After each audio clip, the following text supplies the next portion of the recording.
What's up, everybody? Welcome back. This is Chris, and this is my Bloodborne playthrough.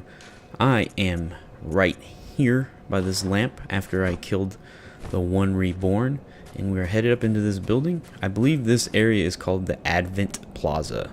I don't know what to call this, like a lecture building. I don't want to say lecture building. Looks like we're like a senate would gather or something. I don't know. And just trying to describe where I'm at. So this episode is going to be pretty crazy. It's filled with a lot of stuff, and if you know where I'm headed, you might know why. Because there's a lot of notes in the next area, and it's very very lore filling. It has a lot of stuff to talk about. And then on top of that, we're gonna head. I don't know where I'm going actually. To be honest, I am lost. I end up in an area called the Nightmare Frontier. We're gonna talk about it a little bit at the. It's actually about half this episode, but we're gonna talk about it a little bit, and then I'm gonna go into Chalice dungeons and talking a little bit about what I've experienced on my other character, because I haven't done any on this character yet, except for the one that I did a video on in like episode 5 or whatever. We're going to talk a little bit more about Chalice Dungeons. There is a lot of stuff in there, and now I'm going to be more inclined to explore it, at least with my other character, to kind of get a glimpse of the lore, because it kind of talks a little bit about maybe the things that have happened in the past, and where like things that happened before all this stuff that we're doing right now happened, and kind of what's going on with these great ones. Because remember, all this commotion and all this shit started with what the scholars found down in the labyrinths, right? What those Bergenworth scholars found. Once they found something down there, this is kind of when all this junk started. Before that, it didn't seem like there was a problem, you know, but the stuff in the dungeons may mention or may lead us to believe that there was something that was going on a long time ago, way before even the events of this game were happening, and it kind of like pokes and hints at things. So it's good to see that, because maybe that'll give us some clues on what's going on now, or they may help with other aspects of the lore, kind of giving us again that timeline. And I think that's one of the biggest things, is trying to figure out a little bit of a timeline of, you know, what happened here and there. I'm trying to build one right now, in fact, where I'm trying to decide where should I start, right, and when did events take place. And if there isn't and there's nothing on here that's like 1979, it took place on September 13th, right? No, there's nothing like that. So really, the only thing you have to gauge time is like, this happened, and did the next thing happen like 2 years after it, or did it happen like hundreds of years after it? And that's really the only way you gauge time in this game. There's nothing there's nothing where you can be like, you know, in May it happened, and then in 1972 this happened. There's nothing in the game with that. You kind of get all this time frame stuff based on, you know, item descriptions, things like that, but also based on people. I guess you can just infer that the people in this game are human, and they probably have human lifetimes. So, you know, no one's completely immortal. So, no regular human is completely immortal. However, we don't know what kind of effects the blood have on the people either, and for how long they can live, because there's nothing that states otherwise. So, and we know it has great healing effects. What other effects does it have? Does it make them immortal? Does it make them last forever? Like, we don't really know.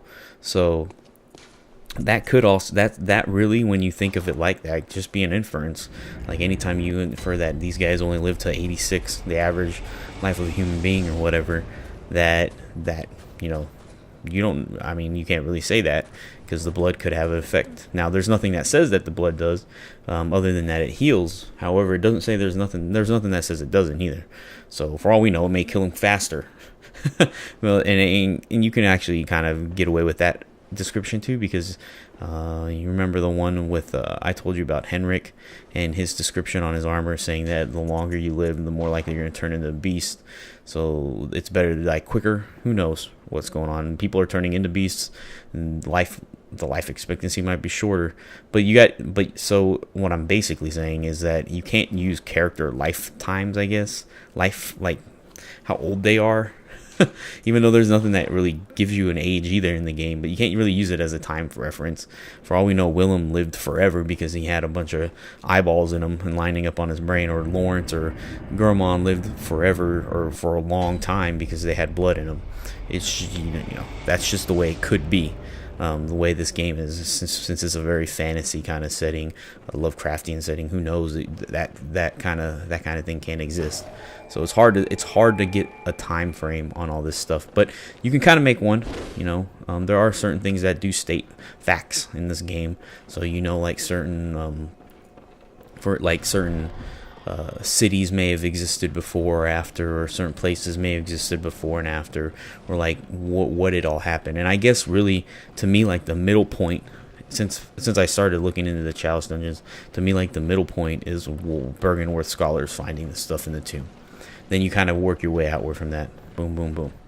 So we're right now at a place called the lecture hall, or lecture building. Lecture building, yes, lecture building. Now, it looks very Byrgenworthy.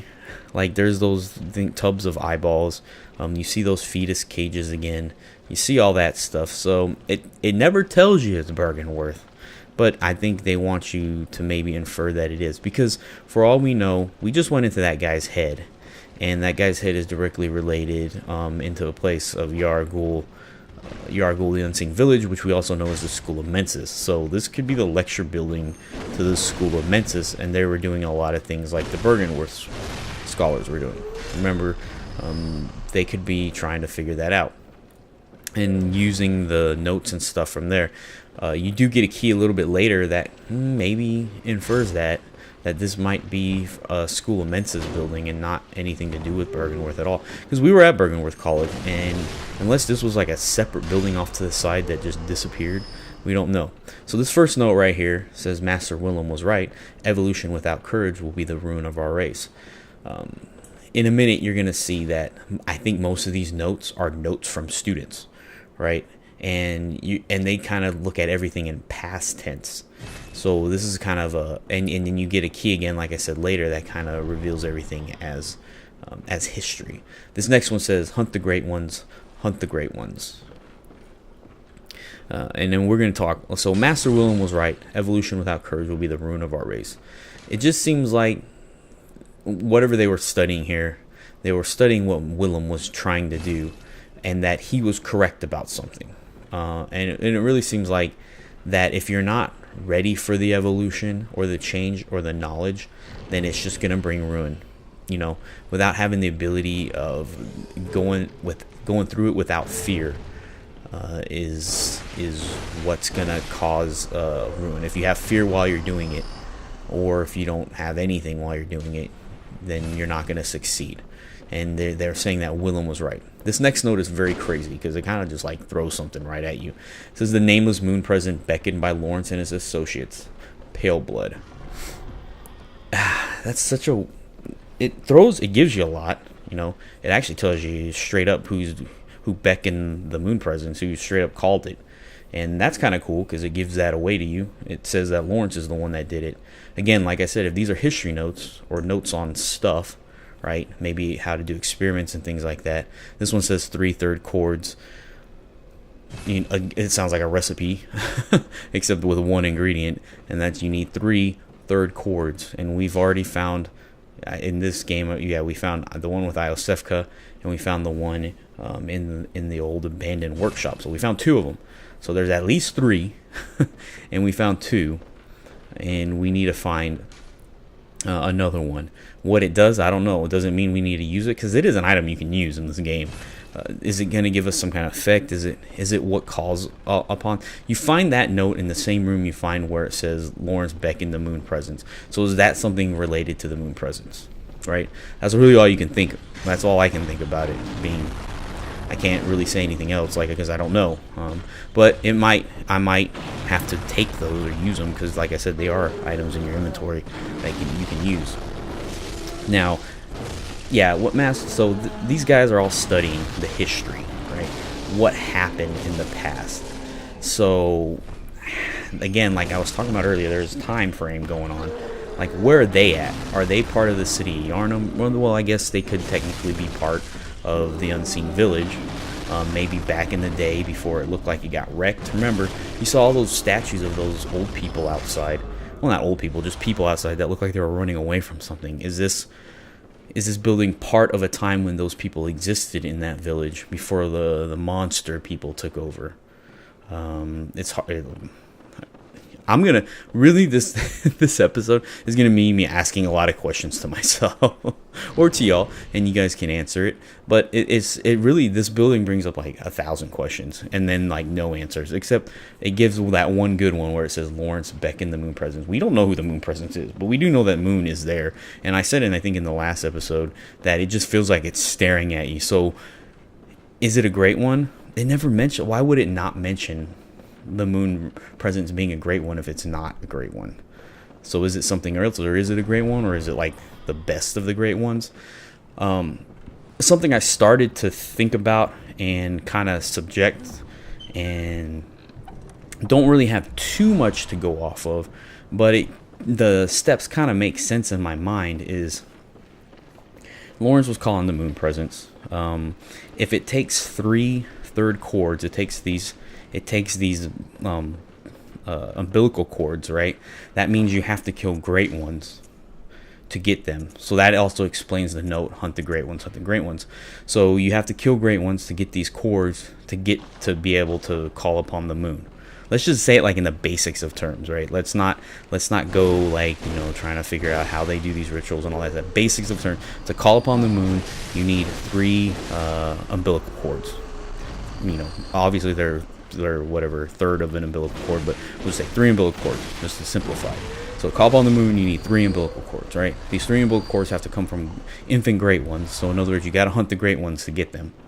This might be where the hunters came about. This might be stuff that kind of explains all that. Now, if you need body parts from something to summon something, that to me either tells me 2 things: that to beckon the Moon Presence, you need to prove your worth and showing that you can destroy great beings, or that the Moon Presence is only going to talk to you if you kill its enemies, the great ones. So there's 2 things there, right?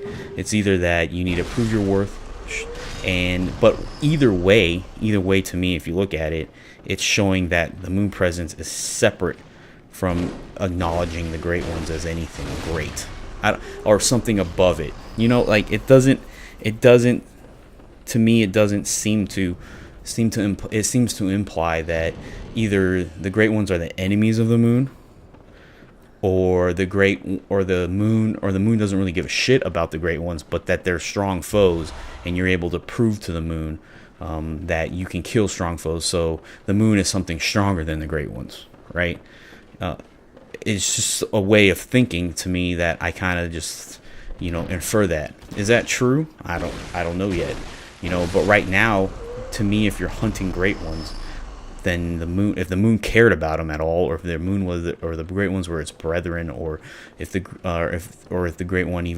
moon even cared, then he or it, yeah, I'm just gonna say it's a he. No, it would actually want to defend it, right? Why would it want you to do that to get it to summon it? So to me, it seems like they're kind of separate. Now, again, there was something that I don't know. Was there something that said that or not? I'm trying to think, but there seems to be, maybe all the great ones don't care about each other. Maybe they all have separate things, and this one seems to. But it just seems like, why that's such a specific item to have to summon. Now, again, I also am inferring that you have to use these things to summon the moon, which it seems that makes sense. Or you need at least these 3 ingredients to do something with the moon. Maybe you need some other stuff, but for right now, that's all I can say, because that's all I know, that it has something to do with that. You find it in the same room, it just kind of makes sense.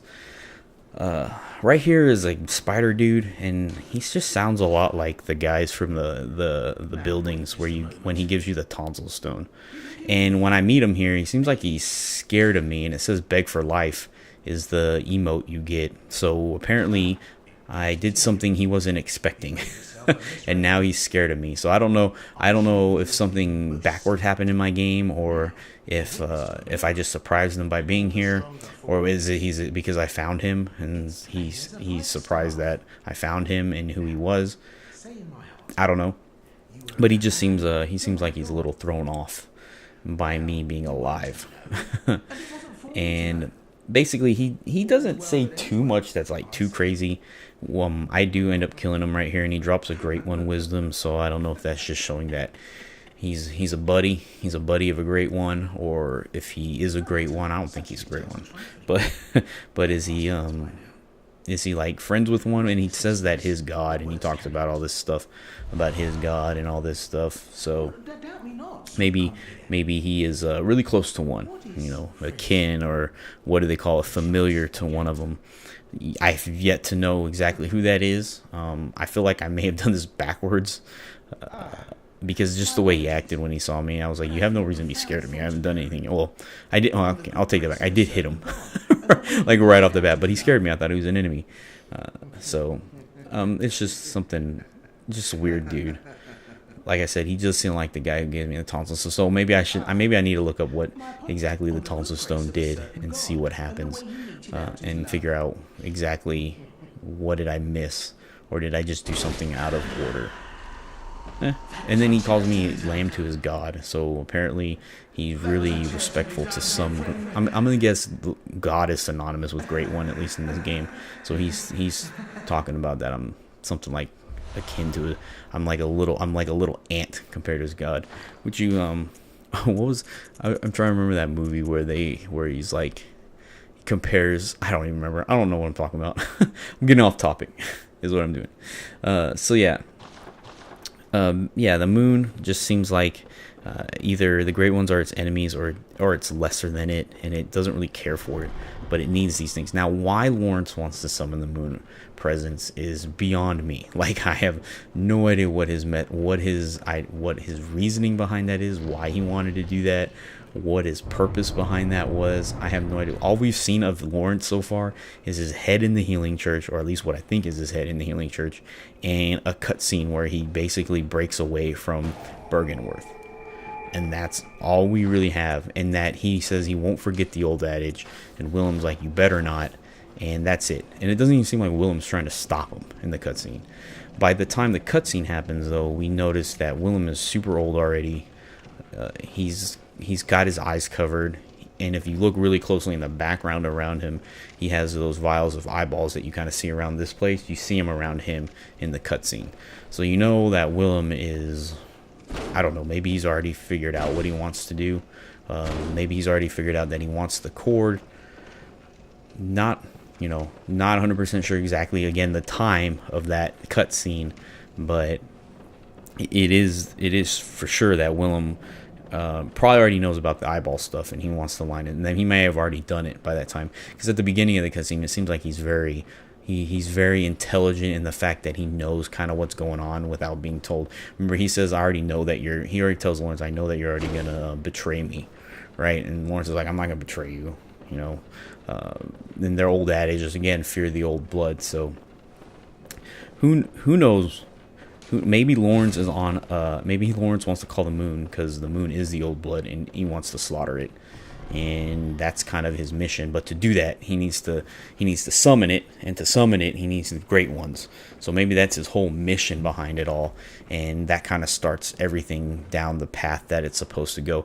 While Willem is in Bergenworth, like, dicking around trying to put eyeballs on his brains with experiments and shit, because the little insect fly guys, and then you got the snake guys, and all that stuff is around Bergenworth. It just seems like, were they experimenting on themselves, trying to figure out ways to put eyeballs on their brains? Like, what was Bergenworth doing, other than all we know is that that's what Willem wanted. So here's the key to the lecture building.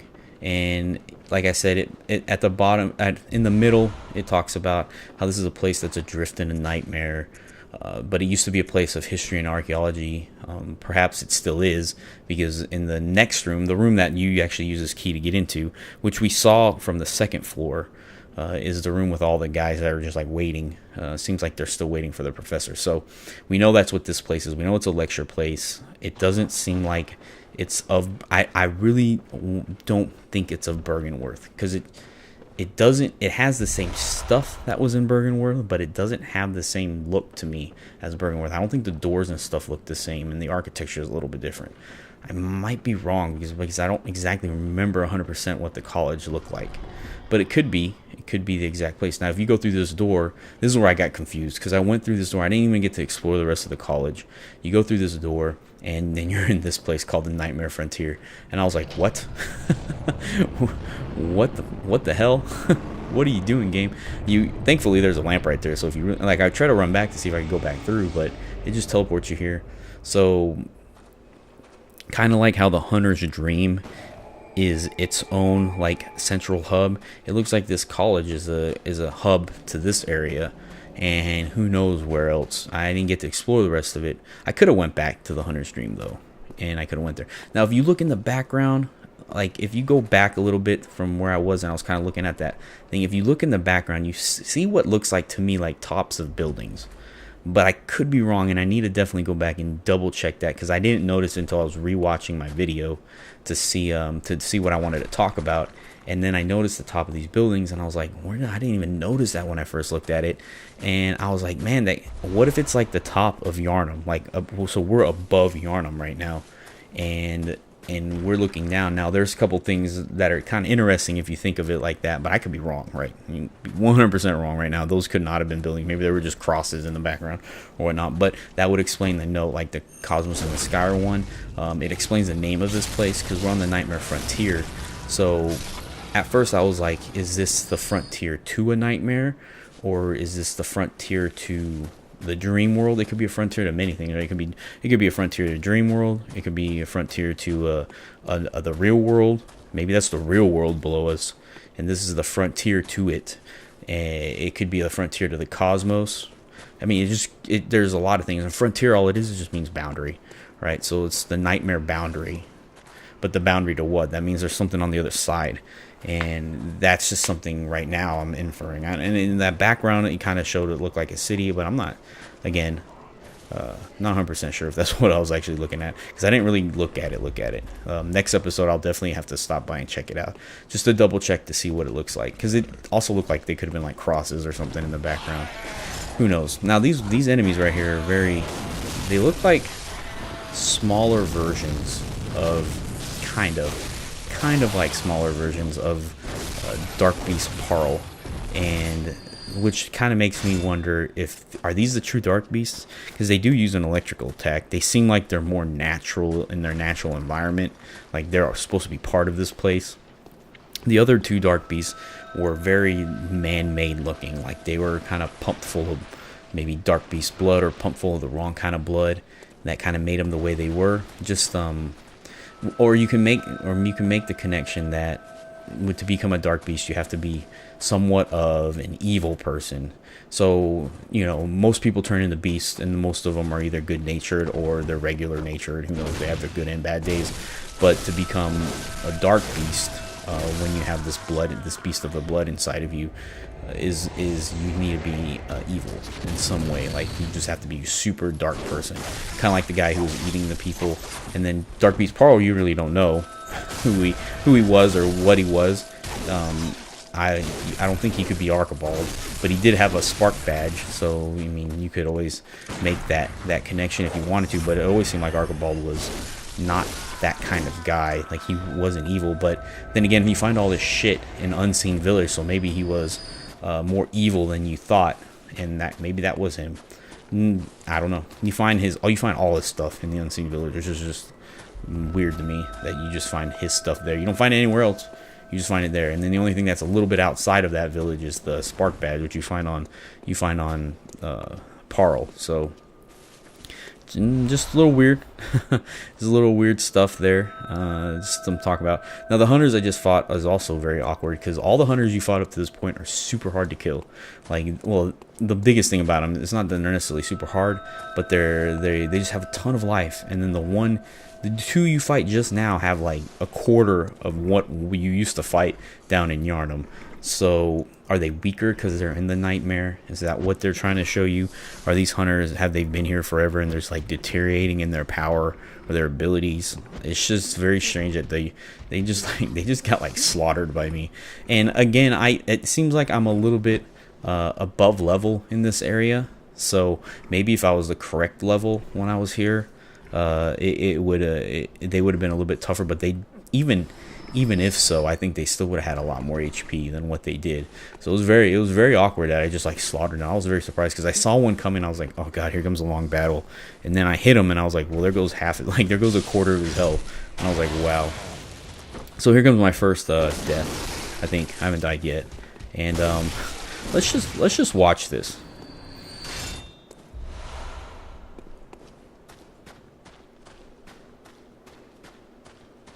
God damn it.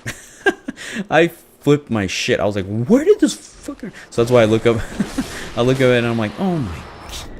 Headshot. And he like literally hit me right in the head. I was like, wow game. And it's like an insta kill. Like everything in this area seems like I'm higher level, and then all of a sudden that thing just like insta kills me. I also need to look up more too in this area. For some reason I looked at everything around me, but I didn't look at things past the boundaries like I usually do. I usually look up at the skies, and and in this case, kind of I think this is really my first, well, besides the Hunter's Dream, first area you're actually like levitating somewhere, and I didn't check anything below or above the whole time. I was checking a lot of the stuff around me, which is a very interesting architecture. This area is actually, I like it, but at the same time it is very confusing. Like extremely confusing. I was running around trying to figure out where everything was connected. You can see me stop for a second, and the reason why I'm stopping is because I'm trying to make a connection between everything. So it's very just confusing to me. I'm just like, where? I think right here I really flipped out because I didn't remember this stone bridge in front of me at all when the first time I came through here. So I was trying to like really figure out where I was. I was like, this, in fact, for like literally a minute, I was trying to figure out, did this place change on me? Like, did it alter its appearance when I died? And I was like freaking out. I was like, well, then where the hell is my blood at? And I was just like, kind of like, what's going on? But I finally found my way and I backtracked. Now, the nightmare, that's kind of all really there is to talk about this place for right now until I get to the boss. But I don't fight him in this. I don't fight the boss. I'm not going to fight him in this episode. I'm going to fight him later in the next episode, which is I'm going to record actually right after I do this recording. So I don't know who that is. I don't know what's going to happen, but I do know there's a boss because that looks like a boss area when I'm looking over that edge. That seems to be where a boss might be. So I know there's going to be a boss. I don't know what it's going to be, and I really don't know kind of what's coming up, but it seems like it's going to be interesting. It's going to be hopefully the boss will kind of help me figure out what's going on in this area more than just the way it looks. It's another area with just a bunch of graves, but these graves don't look very human. Some of them are bleeding, which is weird, so that kind of tells me it's probably again, there's a lot of something in this area, so again, it's a nightmare, but that's kind of inferred by its title of the place. You don't really have to know all that, and it does seem like it's in an area of like very unrealistic terms, especially since we're just floating in the sky. So what all that means, don't know yet. Just that there's a lot of dreams and nightmares. Nightmares are just basically bad dreams, so it's just very awkward. And like, whose dream is this, and what nightmare is this, or is this just an area between worlds, right? Or between different dreams. This is what it looks like in between, like a barren land. You have to cross to get somewhere. But since we got the Hunter's Realm, we don't have to always cross this area. And who knows, right? Who knows really what this area is? Now back to what I was talking about in the beginning. In my other game, when I'm playing, kind of before this character gets to places. I should say that other character plays all the places this characters have been already, but I kind of use him to kind of like pick different weapons and try out different things and go different ways in different areas just to figure out stuff. Sometimes I find stuff in that game which I don't find in this one, and then I talk about it in this video. And one of those things is I've been doing chalice dungeons in that game, and I've gotten the first Hinter tomb. Is that what it is? I think it's Hinter tomb, but I might be saying that wrong. Chalice, and I've gone through most of the Thumerian ones except the very bottom ones. I've gone through the first, second, and third chalices. So I think it goes just Thumerian, and then it goes Central Thumerian, and then Lower Thumerian, and those are the three I've been through. And it's got some stuff, and I didn't know if it was just random stuff that were thrown at you just to have fun, but there seems to be a little bit of like lore stuff down there. And the first thing I noticed was all chalices say they break a seal on either the first line or like the second paragraph. I think the very first chalice you get has it in like the second paragraph, but every chalice you get after that says that they break a seal. So to me, when you seal something, it means you are guarding it, or you are trying to keep it from getting out, right? Very very like a, I don't know, anime has it a lot, where they have seals like lunk of demons and things like that. That's just kind of the way I look at it. So to me, something is being sealed in the labyrinth. That's what it was, and we're using these chalices to break those seals. Already doesn't sound good. that's already a mixture for bad things to happen. If something is locked away and it has a seal on it, there's probably a good reason you shouldn't probably break it open, especially if it's shit buried underground. Just leave it alone. God damn it. That's how Jumanji happened. They busted a seal that opened up to get the... Is that how that happened? Am I mixing like different movies up? I think that's how that happened. They're like drilling in the ground and they find this like board game. I actually don't remember that. Anyways, again, going off topic, I don't know why I'm on movies today for some reason. So when you go down there, you find out that Thumerian, because your first chalice is called the Thumerian chalice, you find out the Thumerian is actually a race of people. And you fight at the very end of the Lower Thumerian chalice, you fight a Thumerian descendant. And we'll talk about him in a minute. But you find out that Thumerians is a race of people. And I believe on the second chalice, the central one, or the lower one, it says the old labyrinth was carved out by the Thumerians, superhuman beings that are said to have unlocked the wisdom of the Eldritch Truth. So you know these people existed. They must have existed in this world. I think sometimes when I think about the labyrinth, a lot of people think deep underground, and the game says deep underground. Did they dig their way down there and that's how they found it? Like, how did the Bergen work? Like, I'm always questioning about things that are like, how did this happen and why did this happen? Because it's not that I need to know how it happened or why it happened, but it kind of helps me think about maybe things around it, right? So like, to me, like were Bergen works just scholars like digging and like in the ground, and then all of a sudden they came upon a labyrinth? Or is it just thought of that this place is deep underground because of the way it looks and the way where it's at? Because for all we know, these places are also dreams or other realms or other existences or anything like that. Because all you do is you do a ritual, and then apparently you appear at this place, right? And you break the seal apparently somehow by doing this ritual, and you end up in it, right? There's no like, and then when you turn around once you're in there, there's no like cave leading back out or anything like that. So again, was this found underground, or was like a chalice found underground, and then the chalice is what led to these areas? I don't know. I'm just like throwing these things out there because a lot of people already just think that these are tombs underground, and the game says ultimate, like different spots, it says that they found a labyrinth underneath Yharnam, right, or deep under below Yharnam. It says that they found these places, but how do they get there? Did they, like I said, did they actually dig down there, or is these chalices just teleporting us underneath Yharnam? I don't know. Or does this place really exist under Yharnam and they just think it does for all they know? Maybe it didn't. I don't know.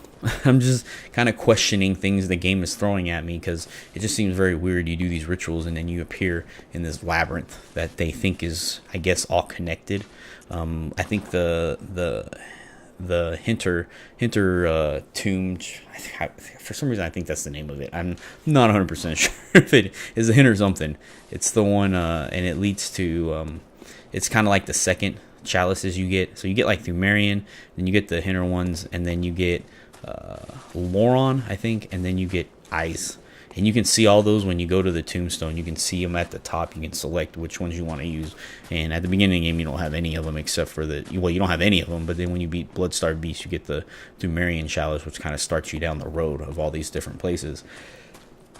Each one's kind of like a different area. And then one of them, I think it's the Hinter one, says that that you're on like the outer edges of the labyrinth or something like that, and then it talks about the Watchers, which you see throughout all the labyrinths. The Watchers are like the big guys that are blocking the levers and things like that. So you see them, but the Thumerian ones, they are like I mentioned a little bit ago, that they're superhuman beings, right? And that they supposedly unlocked the wisdom of the Elder's truth. So they figured this out. They figured the truth out, or they unlocked it. Unlocked it doesn't necessarily mean. It could mean that you figured it out, right, and you know it, but also means that maybe you could say Bergenworth unlocked the wisdom of the Elder's truth too by finding it, right? They unlocked it. So kind of play on words maybe, or maybe they did understand it. Maybe this is a race of people that figured it out. It does give them that they're superhuman beings, so gives the fact that maybe they were able to understand it because they were a bigger and better race than humans. And then the other thing is, when did they exist? Was this like years and years and years and years and years and years before humans? That's kind of what I'm thinking that is. Like, they existed long before humans ever existed. And fucking rock killed me. And like, what did they do? Like, apparently they sealed the Great Ones up. So they figured out the truth, and maybe they realized that the truth was too much and that they had to seal these things away. So they're guarding them, right? And as you play through the dungeons, you kind of get a feel for that these guys were sealing these away because they knew what they could bring to the world, and they didn't like it. So they knew that they had to hide them. Now, whatever happened to their race, I don't know, but maybe they ultimately went all mad, or they all went crazy because they unlocked this truth and they weren't even able to handle it. Superhuman beings weren't even able to handle it. Nothing is really said about what exactly happens to them. So, but all we do know is that their labyrinth, or the things that they built to seal these old ones up, were found by Bergenworth scholars. So that's really all we can tell about them. Now, before you fight the Thumerian descendant, you fight what they call the Keepers. So you have the Watchers, and then you have the Keepers, and the Keepers are very interesting. You fight him first as a boss, and then he kind of shows up as enemies in the lower dungeon, and they're very interesting because they look like a boss you fight above ground in the Shadow of Yharnam. So the Shadow of Yharnams, they were dark beings. They just look like shadows basically, but they had one had like a katana. One had a katana that he could light up on fire, and then the other one was shooting fire spells. Well, the boss you fight in the dungeon can do pretty much all three of those combined, and it's just one guy. While the ones above the ground were three different separate entities, and each one kind of specialized in one or the other.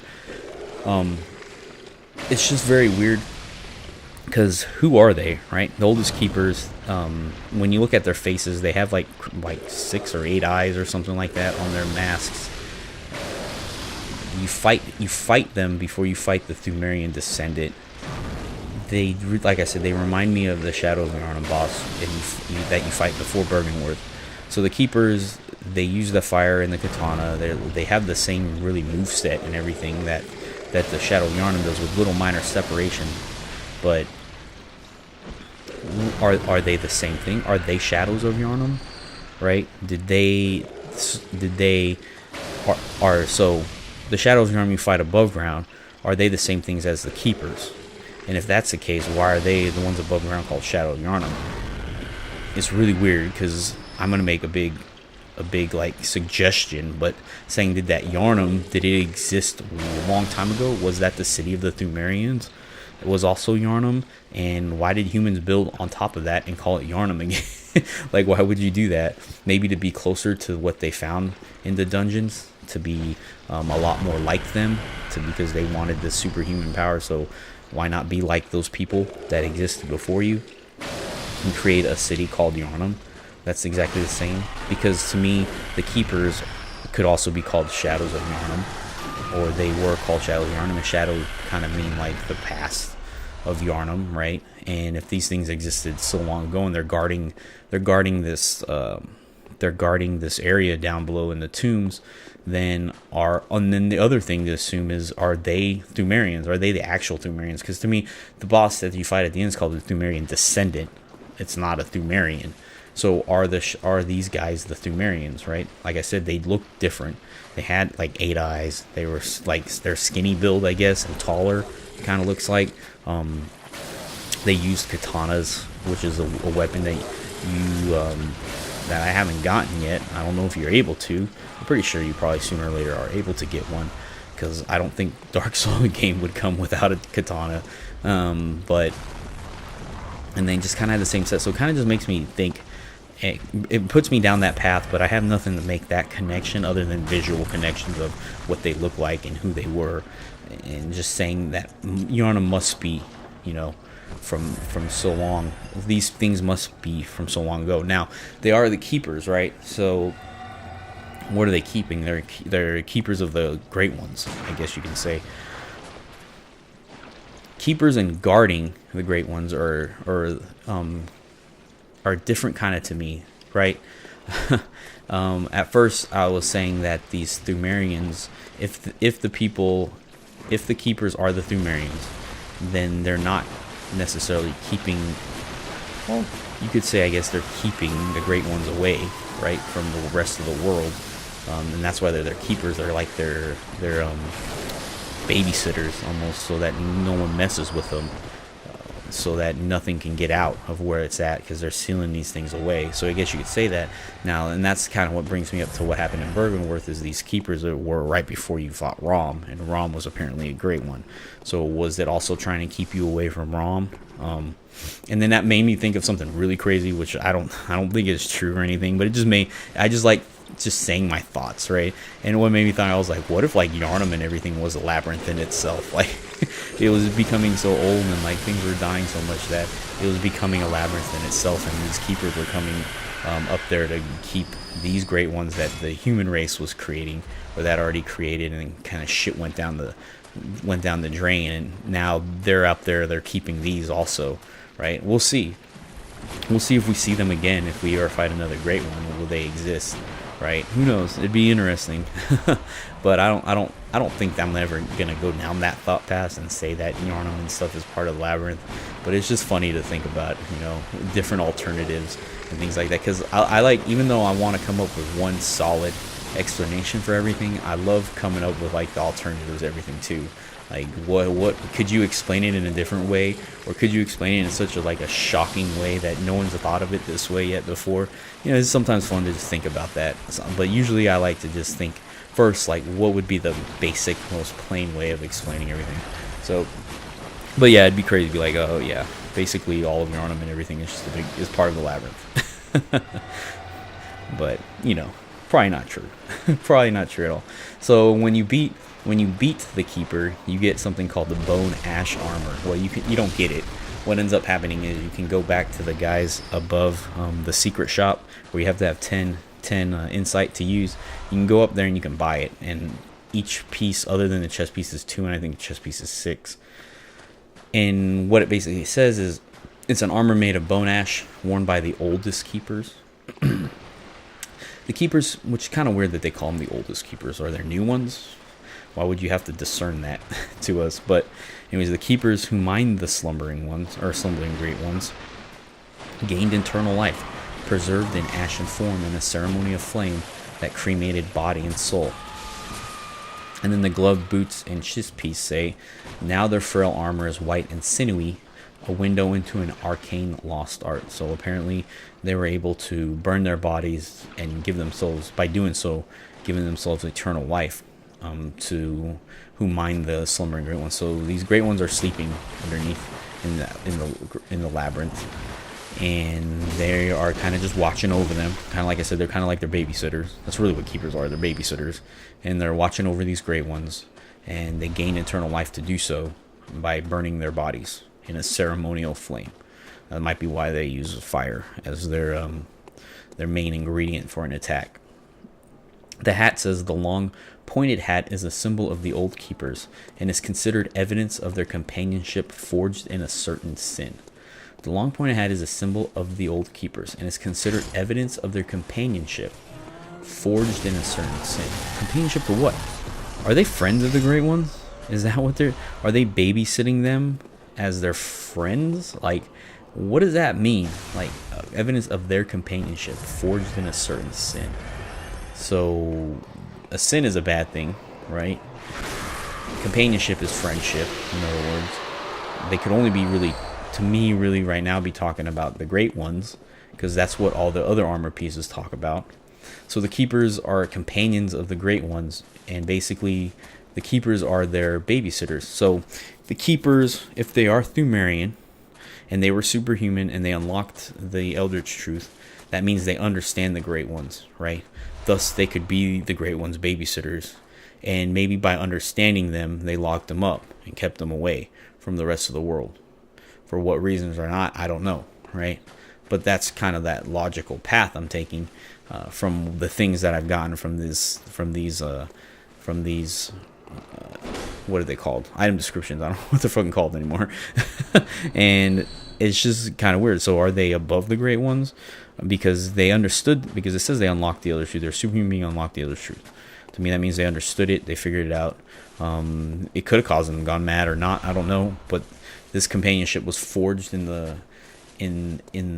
certain sin, right?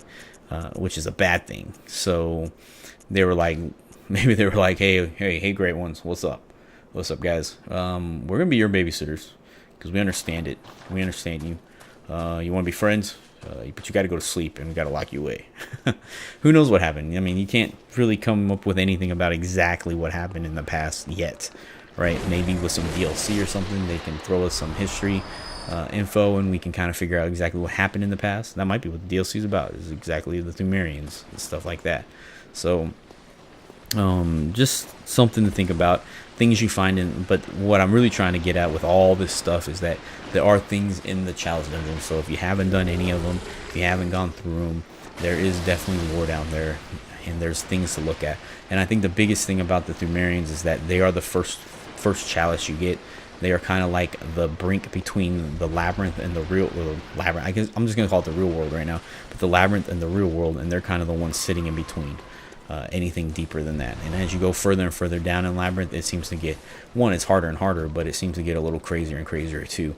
In fact, I got to the point where I had to fight Rom again. And the creepiest thing that happened was I got into the fight with Rom, and right off the bat, all I hear is the word help. And you hear help, and then that's it. And then I was like, nah, I'm just hearing things.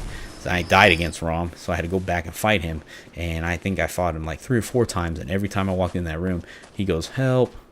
Or I don't know if it's him. I don't know who does it or what does it. But something says help, right? Now, is it help that he wants me to kill him? Or is it help that he's calling all his little spider friends to help him out? Like, what is it? And why is it in English? That doesn't make any sense. So it's very weird. If you get to that fight, tell me if I'm right or wrong about that. I swear I do hear that word. I'm going to maybe try to get video of it somehow at one point or another.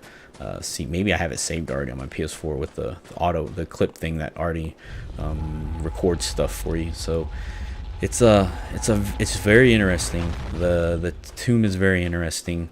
It brings up a lot of thought. Now, the biggest thing is the Thumerian descendant, and there are things immediately I noticed, like right off the bat, I noticed when I was fighting him. One is that he has a trick weapon. The other thing is he moves around like a hunter. I was like, this guy's a hunter. He's just not a hunter because he's huge. He's a Thumerian descendant. It was really starting to make me think that are the hunters that are the good ones, the one that seem to be able to do these different tricks and be able to do these dodges and things like that, are they of Thumerian descendant? Like, are they like 1/64th of Thumerian, and that's why they're able to do these things? Is that possible, right? Like I said, the guy has a trick. The only thing that's different between him and me when I was fighting him was that he was huge compared to who I was, and he didn't look very different. He's just bigger. Every time I see the Black Bar on this come up, I want her to say something. I'm waiting for her to say something, and I don't know if it's by pure chance or whatnot, but she only does this when she's dreaming. The bottom pops up like she's about to have subtitles, but then nothing happens, and I'm always just waiting to see if she says something, but she hasn't done anything yet. But I'm hoping it happens one time. You can hit X and then you get out of the conversation. Basically, it's like a forced conversation on you next to her. The same thing happens with Germon when he's sleeping in the woods over there. You can walk up to him, and when he's sleeping, you're automatically put in a conversation. If you wait long enough, he'll start talking. And then when she wakes up, she like freaks out. Like when you see her face, she's like, her eyes are just like they bulge open, like she's scared for some reason. So just some weird stuff about the doll. Again, something I can't 100% explain what the doll is yet or why. And then I got the doll clothes saying that she looked like she was being taken care of, really very creepy like. And then you find that umbilical cord there. I don't know. The only thing I can really like just make up on the spot, there's nothing really that backs it up yet, is that she was either a child or a wife of someone, and maybe she was the one that gave that. Maybe she was the one that umbilical cord was found in, right? So, and her appearing in Germon's dream world makes me think that it was someone important to him. But I mean, I'm not sure. And then he whispers her name. I don't know why he says whispers the doll's name. Maybe it's creeping him out finally. Near the end of his life, like he's finally like, I did some creepy shit when I was young. But yeah, anyways, that's gonna be this episode, guys. Thanks for watching again. Hopefully we just basically all I did was just ask a bunch of questions for the last hour. So makes us all think, right? Think about what's going on. We have some answers hopefully. But I'll check you guys out next time. Later.